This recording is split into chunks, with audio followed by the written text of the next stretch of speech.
Welcome to the Mundus Fractura Lore Guide. This week on Lore Guide, we will take a look at the passage of time. As was noted in one of our game session Quick Fun Facts, a Mundus day-night cycle is about 30 Earth hours, though there are several ways the civilized species of the planet track time. A common week is 10 days, a common month is 4 weeks, and a year is 10 months. This makes a year on Mundus approximately 400 days. It is general practice that every 9 years there is a regression year with one less day to make up for the slightly less than 30-hour day. This regression year is looked at and adjusted approximately every millennia or so, though it has been done after only a few centuries from time to time, typically due to major skyfall, catastrophes, or monumental events. Before I move on, it should be noted that here on Earth, an average year is about 8,760 hours in length.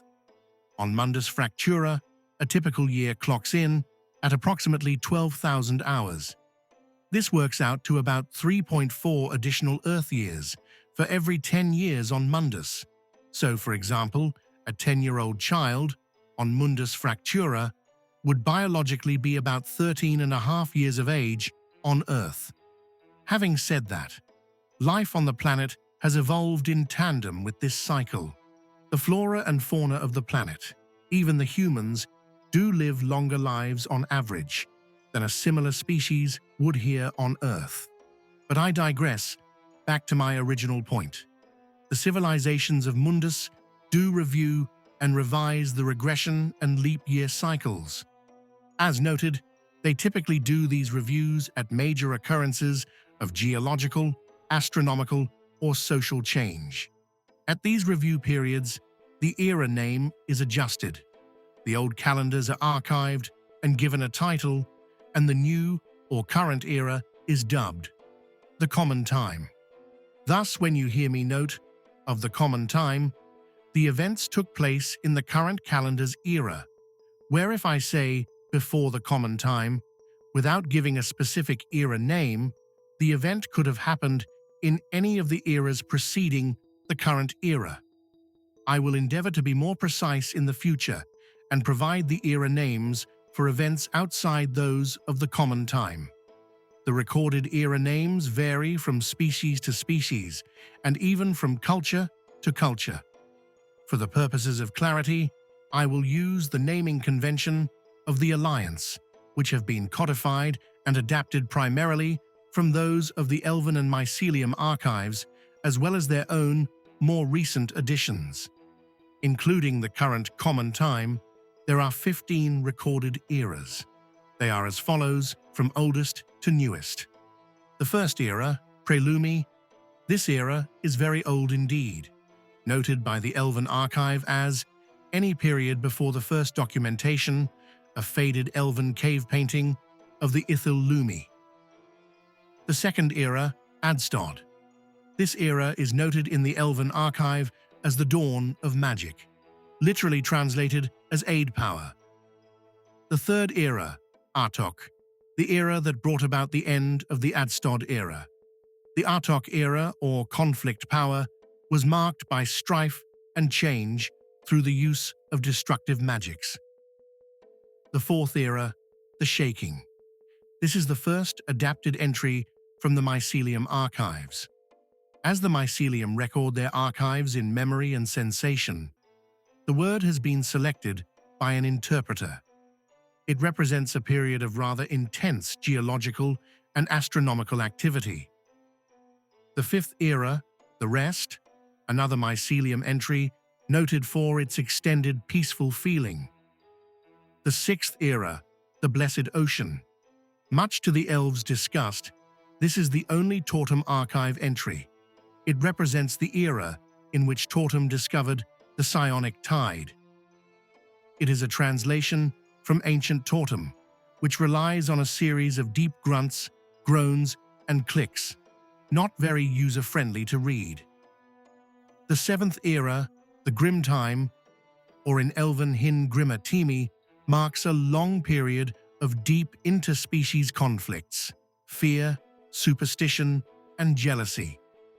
The eighth era, clouds and shame, a common translation of the Elven ski og skum. This is the period of the clouds beyond the clouds, through to the fall of the Teknastai Empire. The ninth era, a healing, the mycelium and quarry both note this as a period of exceptional growth, peace, and prosperity for the planet. The 10th era, tragic pain and horrible separation of us. It might also be called horrible pain and tragic separation. It's translated from mycelium and could have been a typo. This period noted the separation of the Great Crater Valley from the rest of the planet by the Commonwealth.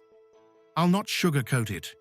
Specifically, this means the human invasion of Mundus Fractura.